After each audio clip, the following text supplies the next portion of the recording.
오늘 우리가 함께 나누기 원하는 말씀은 사도행전 15장 1절에서 11절까지 말씀입니다.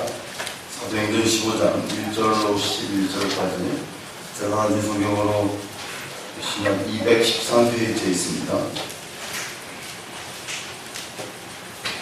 사도행전 15장 1절로 11절까지 말씀을 저 한 절 여러분 한 절 들어가면서 교독하도록 하겠습니다. 어떤 사람들이 유대로부터 내려와서 형제들을 가르치되 너희가 모세의 법대로 할례를 받지 않냐면 능히 구원을 받지 못하리라 하니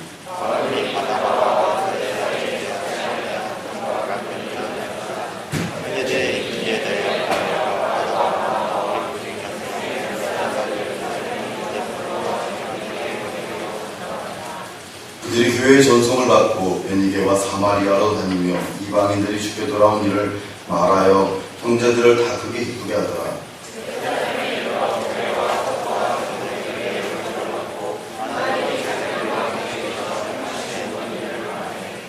바리새파 중에 어떤 믿는 사람들이 일어나 말하되 이방인에게 할례를 행하고 모세의 율법을 지키라 명하는 것이 마땅하다 하니라. 많은 변론이 있은 후에 베드로가 일어나 말하되 형제들아 너희도 알거니와 하나님이 이방인으로 내 입에서 복음의 말씀을 들어 믿게 하시려고 오래전부터 너희 가운데에서 나를 택하시고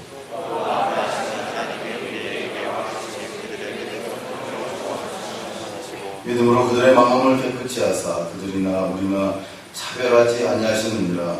그런데 지금 너희가 어찌하여 하나님을 시험하여 우리 조상과 우리도 능히 되지 못하던 우리들 제자들을 보게 두려느냐. 함께 읽겠습니다. 그러나 우리는 그들이 우리와 동일하게 주 예수의 은혜로 구원받은 줄을 믿노라 합니다. 아멘. 주님과 은혜 가운데 맡았습니다. 우리 모든 영광을 우리 하나님 앞에 올려드리겠습니다.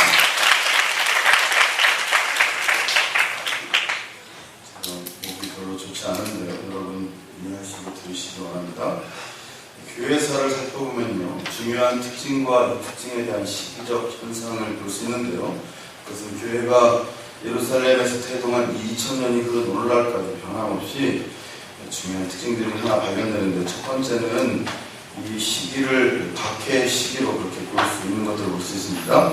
이 박해의 시기의 특징은요, 이 교회사를 통해 나타나는 이 박해 시기에는 절대 교회의 분열이나 이단이 일어나지 않습니다. 교회는 핍박과 환난이 찾아오지만 오히려 그 핍박과 환난 때문에 성도들의 신앙은 더욱더 견고해져서 교회가 하나가 되고 성도들이 하나가 되는 것들을 볼 수 있습니다. 그래서 그 시간들을 뚫어내고 이제 시간이 지나고 평화로워지고 숫자가 성장하게 되면 흔히 말하는 부흥의 시대가 일어나면 두 가지 좋지 않은 현상들이 생겨나는데요. 첫 번째는 먼저는 이단이 생겨납니다. 다른 말로 하면 이 교회 내에 그 환난과 핍박이 있을 때는 경고하던 그 공동체 안에 병균이 침투하는 것입니다. 그래서 그 이단과 이단의 사상으로 인해서 교회의 분열이 초래되고 교회가 싸움과 다툼으로 상황이 바뀌어지는 것들을 볼 수 있습니다. 또한 이 평화의 시대가 찾아오고 숫자가 불어나게 되면 내부적 갈등이 생겨나는 것들을 볼 수 있습니다. 이것은 2000년 역사에 계속해서 반복되는 일들인데요.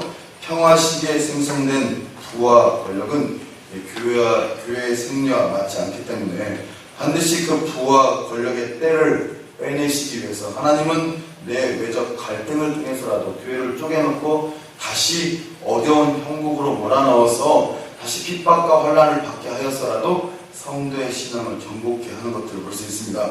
이것은 교회의 사를 통해 계속적으로 반복되는 사이클입니다. 다시 정리하겠습니다. 박해의 시기가 있습니다. 성도들은 그 박해를 참아내고 이겨냄으로 인해서 더욱더 견고해집니다. 그리고 나서 견고해져서 어느 정도 시기가 가면 금방 핍박과 혼란이 있던 것을 잃어버리고 평안해지고 안주해지다 보면 교회에 이단이 생겨나서 이단으로 인해 교회가 분열이 되고 또 그 평화와 화평의 시기로 인해 생겨난 부와 권력과 많은 숫자적 성장으로 인해서 교회가 타락이 들어가서 다시금 핍박과 환란이 계속해서 똑같은 사이클이 이 교회사에 반복되는 것들을 볼 수 있는데요. 오늘 이야기는 어쩌면 그런 이야기 중에 하나를 다루고 있는 일들입니다. 계속해서 복음 현장의 사건들을 다루다가 갑자기 사도행전 15장에 보면 약간 약간은 다른 이야기들이 튀어나오는 것 같지만 결국에는 교회 내에 적용되는 발생되는 이야기이고요. 성령께서 또 이 일들을 어떻게 다루시고 있는지를 통해서 결국에는 다른 이야기가 아님을 우리 가운데 증명하고 있는 일들인데요. 오늘 15장에 전개되는 말씀의 장소는 안디옥 교회입니다. 여러분 기억나실지 모르겠지만 14장에서 바울이 그의 루스드라에서의 여정을 뒤로 하고 이제 다시 안디옥으로 회귀하는 것들을 볼 수 있잖아요. 그래서 이 안디옥에서 일어난 사건인데요. 돌아가 보니까 안디옥은 참 다행히 부흥이 일어나고 있었습니다. 최초로 그리스도인이라는 칭호가 생겨날 만큼 복음의 역사가 왕성한 곳이었기 때문에 또 최초의 이방 땅에서의 선교사를 파송한 곳이었기 때문에 안디옥 교회는 견고하고 열정적으로 계속해서 부흥해 가는 것들을 볼 수 있습니다.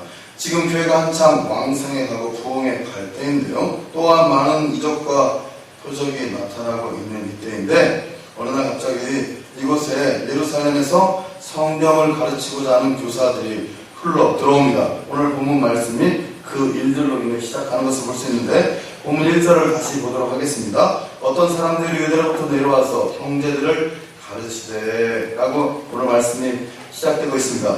이때는 무슨 이야기냐면 이런 겁니다. 전할 사람은 많고 훈련된 사람들은 적었기 때문에 순회 다니는 교사들이 있었습니다. 목회자는 아니고요. 성경교사라고 오늘날로 말하면 없는 직분인데 그냥 쉽게 얘기하면 전도사 뭐 이런 직분으로 설명이 될 수 있는데요. 그렇게 순회를 다니는 교사들이 있었습니다. 특별히 예루살렘 교회에서 파송된 훈련된 사람들이 각 지역에 세워진 그 교회들을 순회 다니는 일들이 있었는데요. 어느 날 예루살렘에서 이 안디옥 교회에도 성경을 가르치는 교사들이 찾아온 것입니다. 그래서 복음을 가르치고 있는데 말씀을 가르치는데 그들이 뭐라고 가르치냐면요. 그 전에 먼저 예루살렘에서 온 교사들이 충격적인 사건들, 그들의 사고와 그들의 입장에서 충격을 받는데요. 그들은 꿈에도 이방인들이 성령의 역사를 경험하고 예수를 경험해서 하나님 나라의 아들이 되고 딸이 되고 일원이 될 거라는 상상을 할 수가 없었는데 왜냐하면 그들은 예수 그리스도를 믿고 예루살렘 교회의 일원이 되었지만 여전히 유대적 사고에 갇혀 그것들을 상상도 할 수 없었는데 오늘 그들이 안디옥 교회에 와보니까 그것들을 눈으로 직접 보게 된 겁니다. 소문으로는 들었습니다. 소문으로는 사실들을 알고 있었지만 이 성경교사들이 안디옥에서 받은 충격들은 그들의 유대인적 사고에서는 거의 큰 충격이 아닐 수 없었습니다. 그런데 그들이 이 충격 받는 것까지는 좋았는데요. 그래서 마음 한편에 아마 이 충격이 약간의 삐딱함으로 그렇게 자리 잡고 있었던 것 같아요.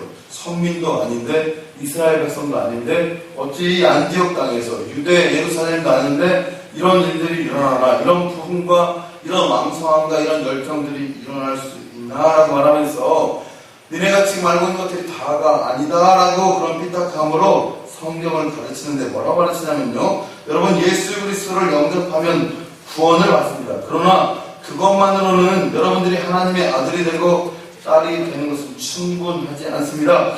우리 조상 중 모세라는 사람이 있는데 그 사람이 우리에게 율법을 하나님으로부터 주었는데 그 율법의 가장 중요한 표지가 되는 것은 하나님의 자녀라는 표시가 되는 것은 할례를 받아야만 합니다. 여러분들도 온전히 구원을 받으려면 이 할례를 받아야만 그리스도를 통한 구원의 복음의 역사가 이제 완성이 됩니다. 라고 가르치기 시작합니다. 여러분 이 안디옥 교회가 바울과 바나바를 통해 들었던 복음과는 다른 내용입니다. 그래서 이 안디옥 교회가 술렁이기 시작했습니다. 우리가 지금까지 했던 거하고는 다르네. 바나바와 바울 선생님이 이야기하던 복음과는 다르네 라고 술렁이기 시작하였고요. 이 말씀들을 전하였던 다시 안디옥 교회에 돌아와서 안식을 취하고 있던 선교사 바나바와 바울도 화가 나기 시작했던 것 같습니다. 그래서 2절을 보면요. 이 이야기 후에 전개되는 사건을 이렇게 이야기합니다. 오늘 본문의 2절 말씀을 같이 보겠습니다. 바울 및 바나바와 그들 사이에 적지 않은 다툼과 변론이 일어난지라 형제들이 이 문제에 대하여 바울과 바나바와 및 그 중에 몇 사람을 예루살렘에 있는 사도와 장로들에게 보내기로 작정합니다.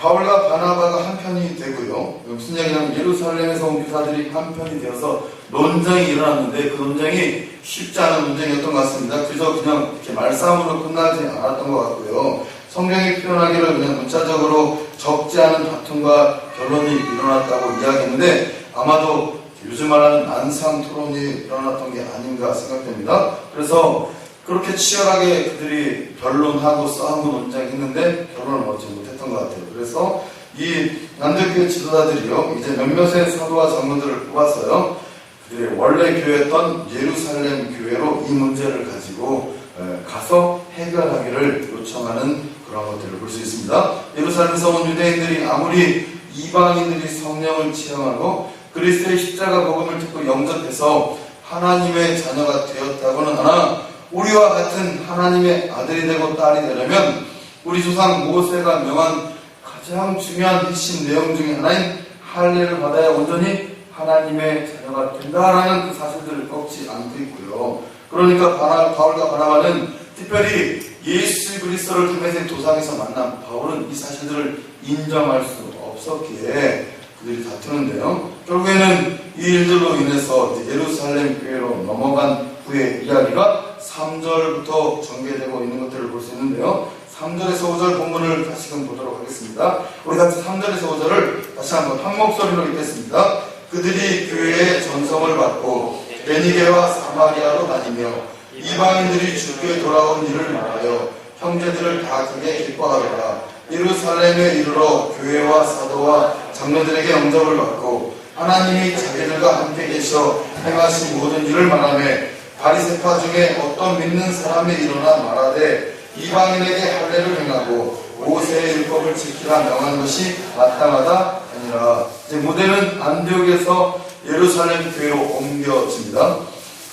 처음에는 좋았습니다. 오래간만에 형제들을 만난 예루살렘 교회가 기뻐하고 환갑했지만요, 그들이 가져왔던 문제가 다시 돌출되는 순간, 문제를 듣는 순간 이 화해 모드는 깨지고 다시금 이 예루살렘 교회에서 그들의 변론과 토론과 그들의 싸움이 이어지고 있는 것들을 볼 수 있는데요. 그런데 이 이야기를 듣던 유대인 중 한 사람, 바리새파 중 한 사람이 그들의 이야기를 듣고 이야기가 맞네 라고 하고 다시금 문제를 제기하고 나온 겁니다. 이방인에게 아무리 구원이 있다 할지라도 모세가 명했던 그 할례, 율법 속에서 명령했던 그 할례를 받아야 마땅하다 이렇게 들고 나온 겁니다. 그래서 예루살렘 교회가 같이 시끄러워지는데요. 이때 그 모든 과정들을 지켜보던 당시 예루살렘 교회 종교 지도자 중 대표격이 했던 베드로가 등장하여서 이 사건의 논지들을 정리합니다.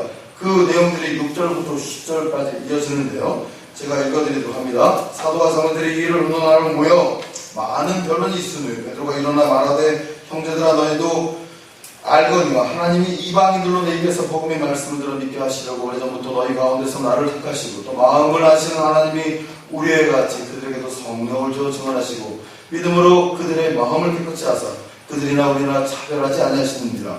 그런데 지금 너희가 어찌하여 하나님을 시험하여 우리 조상과 우리도 능히 내지 못하던 멍에를 제자들의 목에 두려느냐 라고 말하면서요, 내가 알고 있는 것들이 잘못되었다.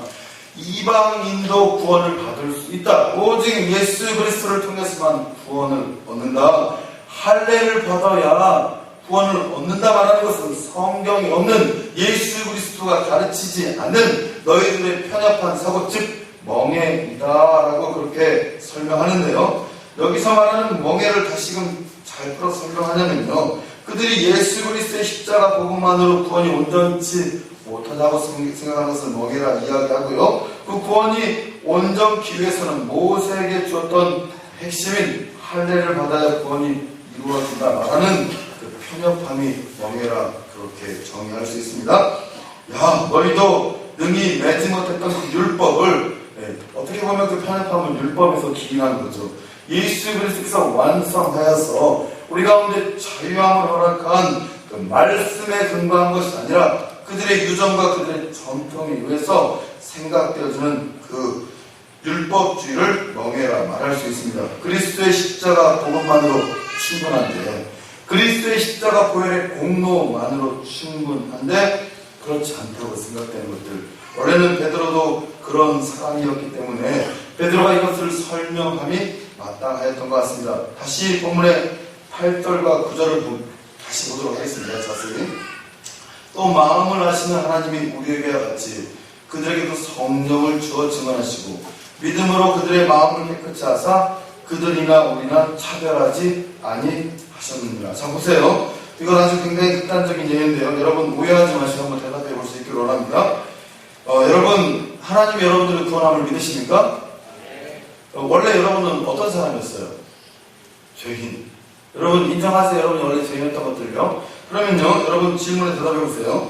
개도, 개나 소나 돼지도요, 성령님이 임해서, 성령님이 일방적으로 임해서 그들의 무지를 열게 하여서 예수 그리스도가 하나님의 아들이심을 믿고 그 하나님의 아들이신 예수 그리스도를 통해 내가 믿을 때, 그분이 십자가 공감을 믿을 때 개나 소나 돼지도 하나님의 아들이 되고 딸이 될 수 있다. 여러분 그렇게 믿으십니까? 아멘이세요? 아멘 해야 돼요.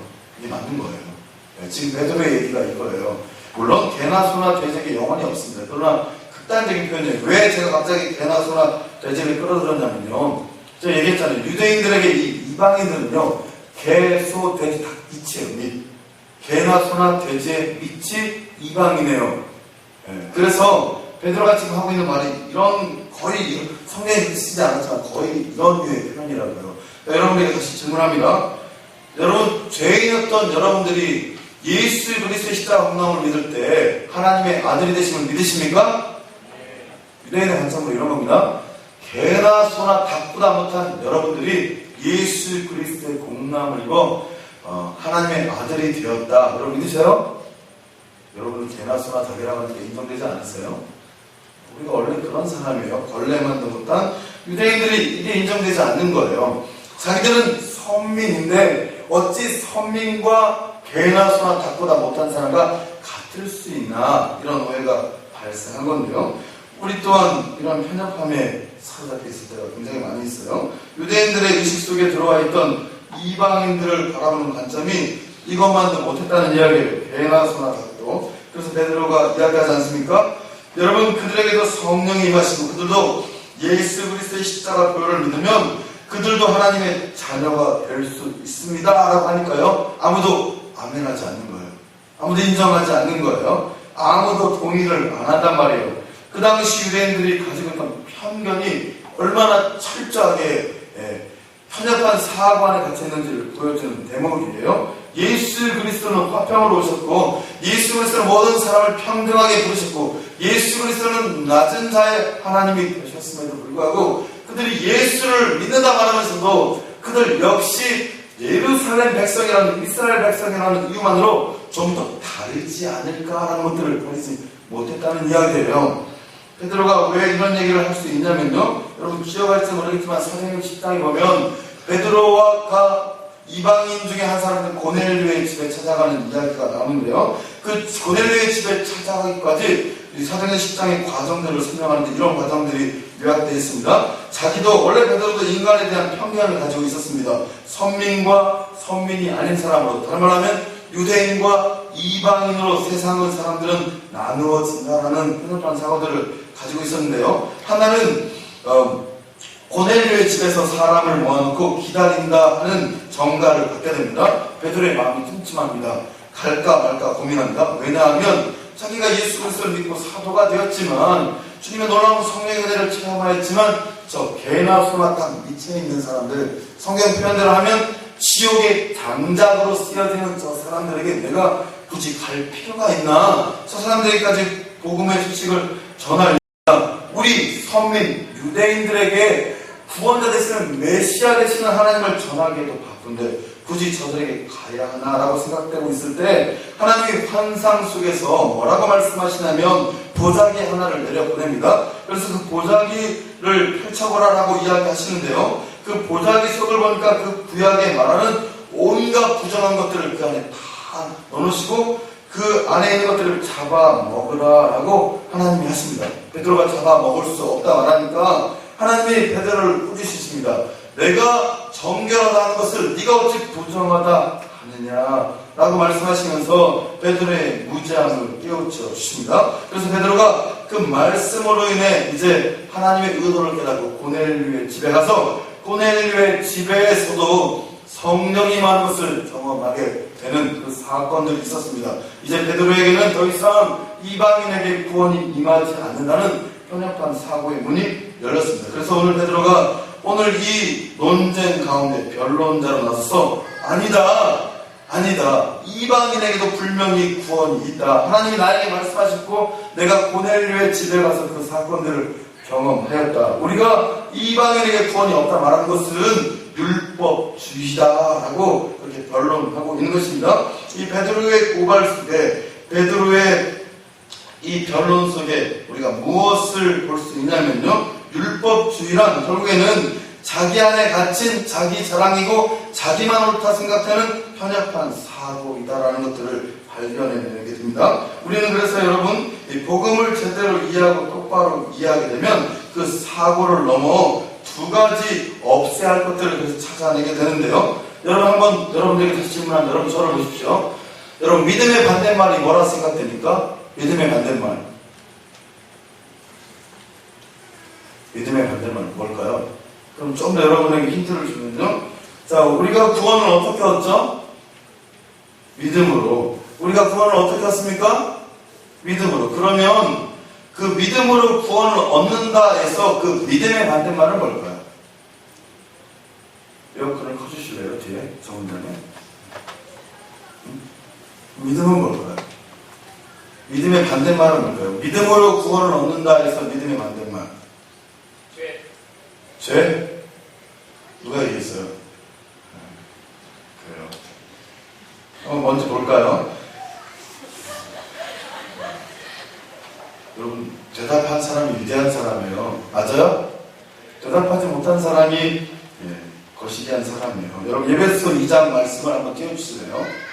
믿음의 반대말이 뭔지를 알아야 오늘 본문에서 왜 베드로가 이것들을 굳이 변론했는지, 바울과 바나바가 왜 흥분하고 다투면서까지 이 상황들을 받아들이지 못하는지 알고요. 우리도 죄인이었던 우리도 개나 소나 닭 밑에 있던 우리도 지옥의 장작불로 밖에 쓰이지 못하던 우리도 하나님의 자녀가 되는 과정들을 받아들일 수 있는데요.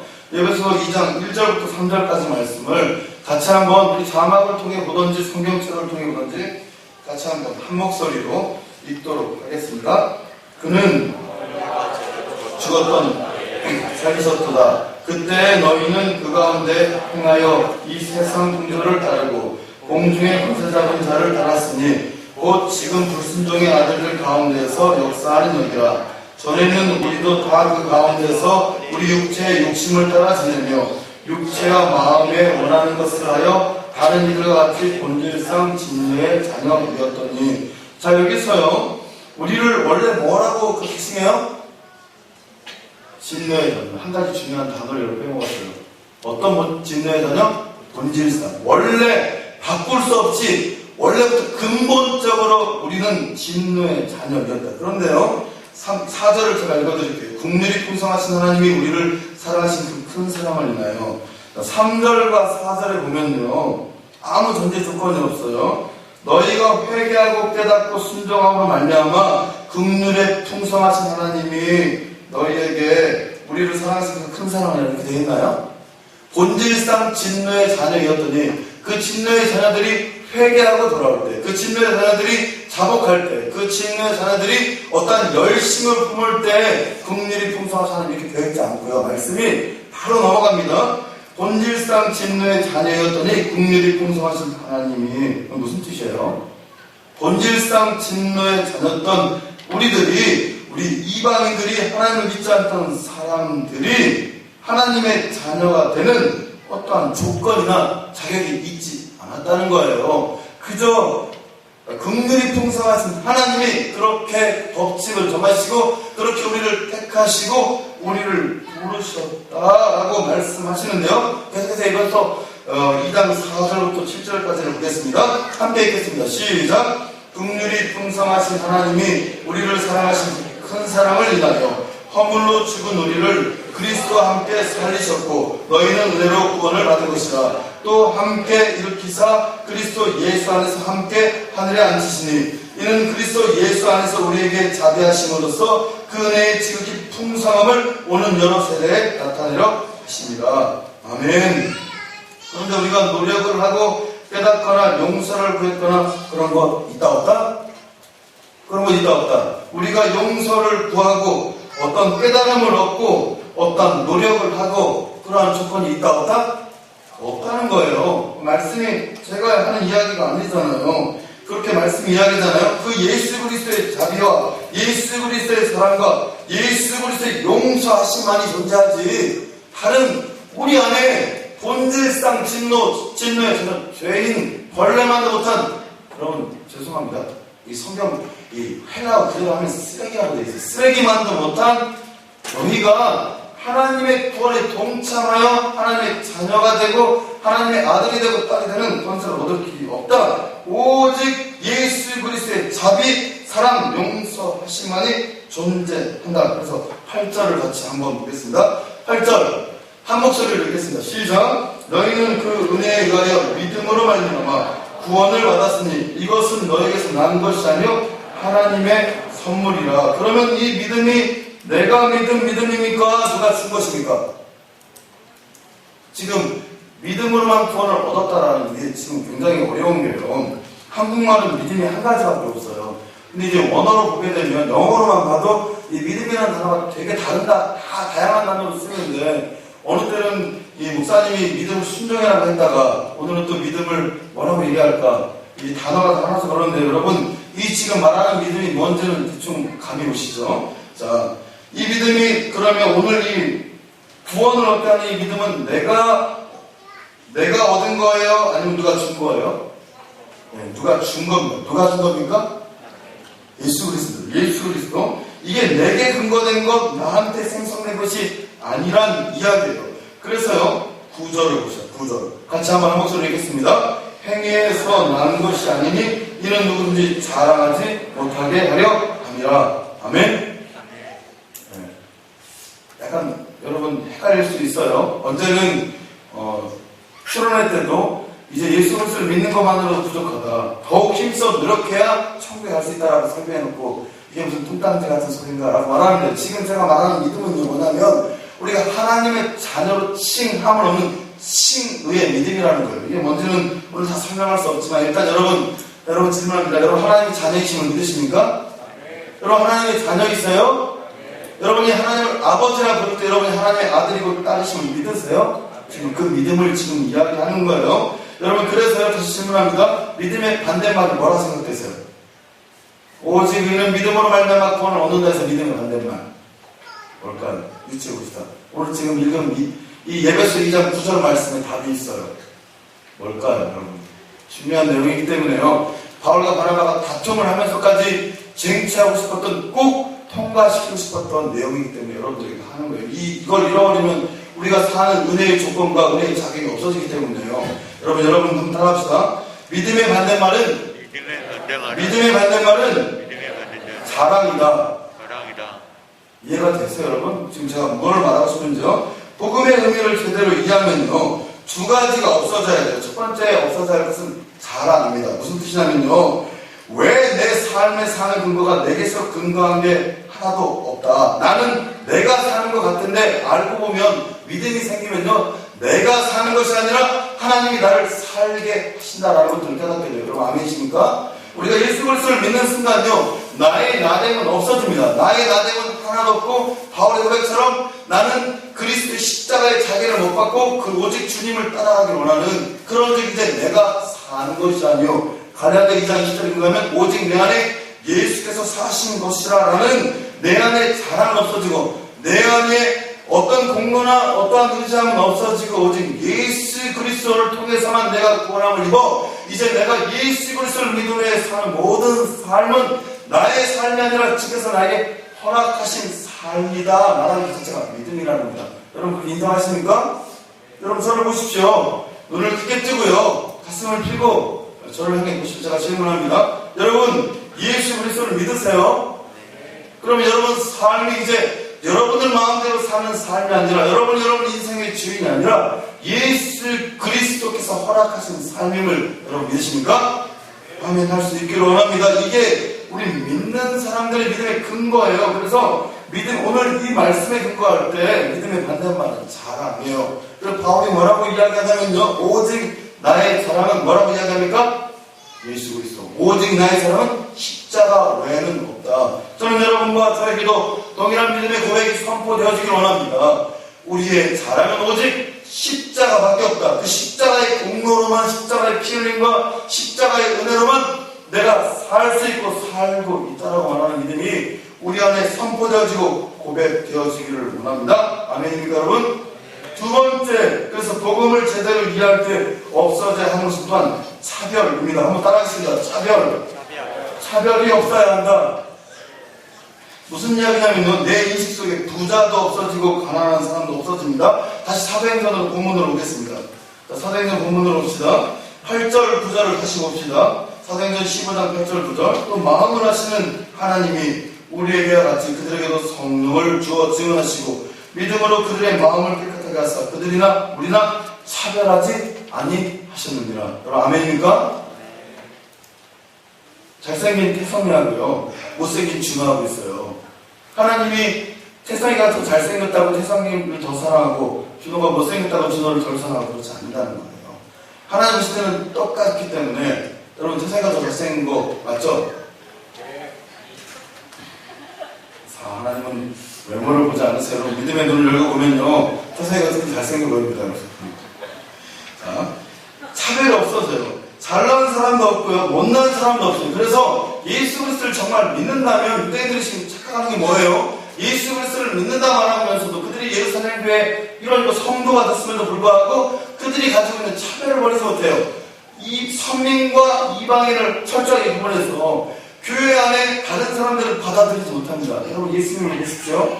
가난한 사람에게 찾아가고요, 고아와 가을의 친구가 되어주시고요, 병들고 연약하고 힘이 없는 사람들, 특별히 당시에 부정하다 말하는 혈루증 여인과 문둥병자들을 찾아가셔서 그들과 대화하시고 그들을 치유하시는 게 예수 그리스도의 복음인데, 복음을 믿는다 말하면서도 여전히 차별과 편견을 두는 그 사고 안에 갇혀있던 그 예루살렘 교회의 사람들의 모습이 보여집니다. 오늘 우리도 마찬가지입니다. 우리가 이 교회 안에 들어있고 우리가 예수를 믿는 사람들이라면 우리도 복음으로 인해 차별이 없어질 수 있다는 것을 인정해야 합니다. 하나님이 잘생긴 태성이도 부시고 못생긴 준호도 부셨다. 하나님 안에서는 다 똑같다. 하나님이 못난 나도 부시고 잘난 그 사람도 부르셨다. 주 안에서는 동일하기 때문이다라는 이 차별의 마음이 없어져야 한다는 것입니다. 다시 정리합니다. 두 가지입니다. 첫째, 뭐가 없어져야 된다고요?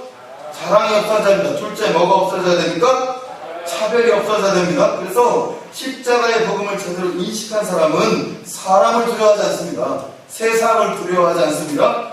왜냐하면 겸손하게 담대할 뿐이지 무서운 게 없기 때문입니다. 하나님이 세상 가운데 어떤 자랑이나 어떤 차별을 두지 않으셨기 때문에 그 세상이 가지고 있는 이치와 가치, 세상이 판단하는 그 차별과 자랑의 문화를 두려워하지 않기 때문에 세상 자체와 사람을 두려워하지 않는 것입니다. 하나님이 보시기에는 다 죄인인데 우리가 그리스도의 보배로운 피로 구속하신 하나님의 딸이 되고 하나님의 아들이 될 뿐이지 다른 그 어떤 것들은 그리스도 안에서 존재하지 않는다라는 것들이 오늘 본문이 우리 가운데 가르치는 가르침입니다. 그런데 다시 본문으로 봅시다. 유대인들이 여기다가 한 가지를 계속 고집하면서 이방인과 유대인을 나눠요. 뭐였어요? 할례요, 할례. 그럼 여러분, 할례가 무엇인지를 잠깐 간단하게 살펴보겠는데요. 할례라는 단어가 처음 등장한 것은 창세기에서입니다. 아브라함에게 하나님이 처음 할례를 명하시는데요. 창세기 15장에 보면 하나님이 새를 쪼개놓고 횃불로 지나가시면서 아브라함과 언약을 맺으세요. 그리고 그 언약 말미에 내가 너의 자녀들 자손을 티끌과 같이 묵별과 같이 많게 하겠다 하시는데 시간이 지나도 자녀가 오지 않으니까, 자녀가 생기지 않으니까 아브라함이 처음에는 믿었지만 시간이 가서 의심하여서 한참 뒤에 이스마엘을 사라의 여종 하가를 통해서 이스마엘을 낳는 범죄함을 범게 됩니다. 하나님의 그 행위를 하나님이 인정하지 않으시고 이제 아브라함과 교제를 단절하세요. 13년 동안 아브라함과 만나지지 않으세요. 그런데 여러분, 하나님은 참 이상한 분이세요. 내가 약속을 믿지 않으면 너가 관계하지 않겠다 하시고 말하였는데 결국에는 하나님이 먼저 찾아오셔서 다시 아브라함과 관계하기를 원하시면서요, 이렇게 말씀하십니다. 나는 전능한 하나님이라 라고 말씀하시면서 네가 왜 나의 약속을 믿지 못했느냐. 내가 너에게 다시금 아들을 줄 것들을 약속한다. 그런데 너도 할 것이 하나 있다. 내가 너를 지금 약속을 어긴 너를 죽이고 싶지만 죽이지 않을 것이다. 대신 너는 할례를 행함으로 인해서 네가 죽었다는 것들을 인정해라 라고 말하면서 할례요. 할례는 남자의 생식기 중 일부를 잘라내는 것이 할례입니다. 당시 의술이 발달하던 사회에서 이 할례는 굉장히 위험한 행위가 아니었어요. 그래서 그 고통과 그 시술 행위들은 굉장히 복잡했는데 여러분 오늘날로 하면 할례가 뭔지 다 아시죠? 형제들 뭔지 다 아시죠? 할례가.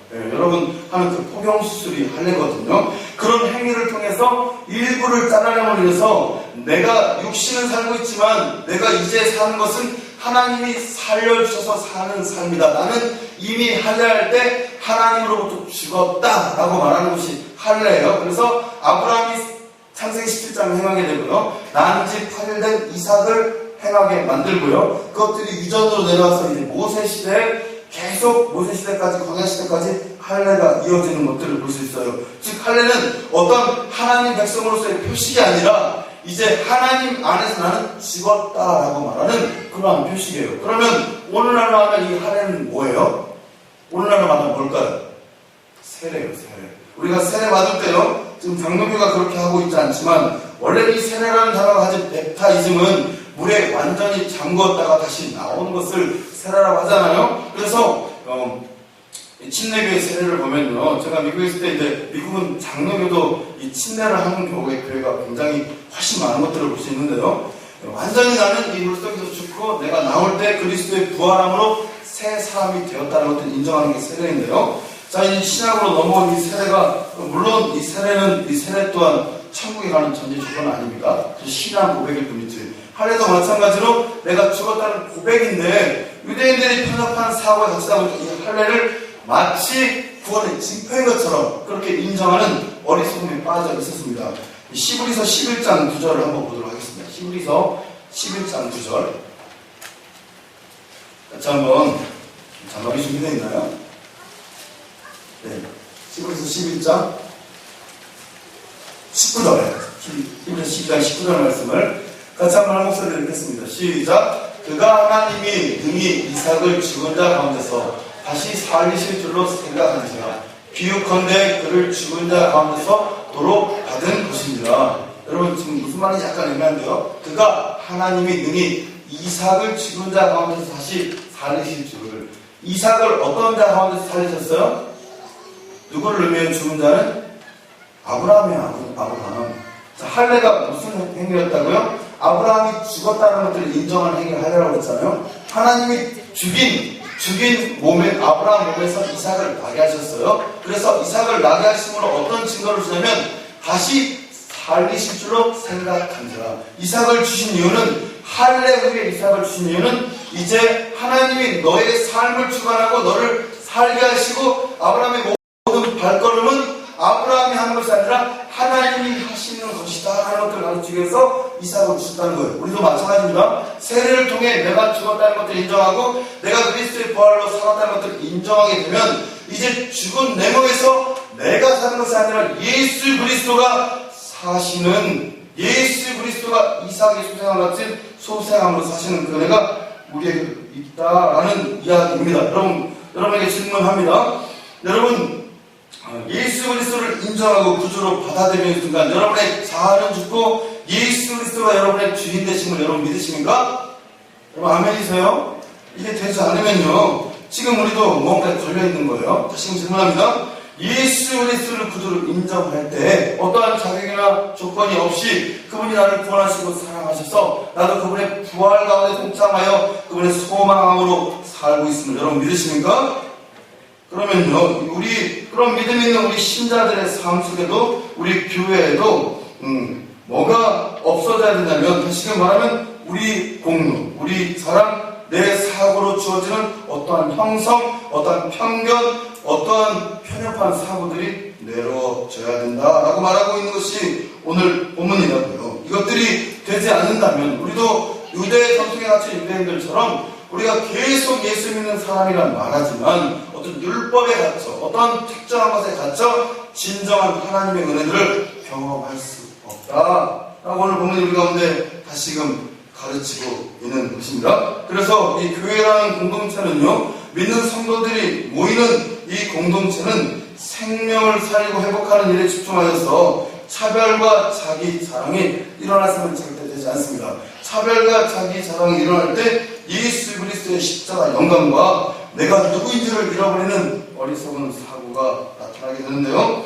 오늘도 우리가 이 편협한 사고에서 벗어나기를 원합니다. 그래서 성령이 우리 가운데 가르치신 그리스도를 통한 이 말씀의 진리만이 우리 안에 존재하여서 나도 죄인이었다. 그러나 주님이 나를 사랑하셔서 나를 하나님의 자녀 만들어 주셨다. 이제 내가 사는 것은 내 뜻대로 내 의대로 사는 것이 아니다. 하나님이 나를 살게 하신 사랑으로 사는 것이다. 그러므로 나는 이 복음의 진리인 성경 말씀을 지키는 그 가운데 거하는 것이 주님이 나에게 허락하신 삶이다라는 것들을 잊지 않고 오늘도 우리가 주님이 명령하신 그 말씀에 근거해서 생명을 살리고 사람을 세우고 예수 그리스도만을 사랑하여 그리스도의 나라와 하나님 나라를 확장하는 그 놀라운 가운데 믿음의 사람들로 쓰여질 수 있는 저 여러분 모두가 될 수 있기를 주님의 이름으로 축복합니다. 아멘. 여러분, 아멘.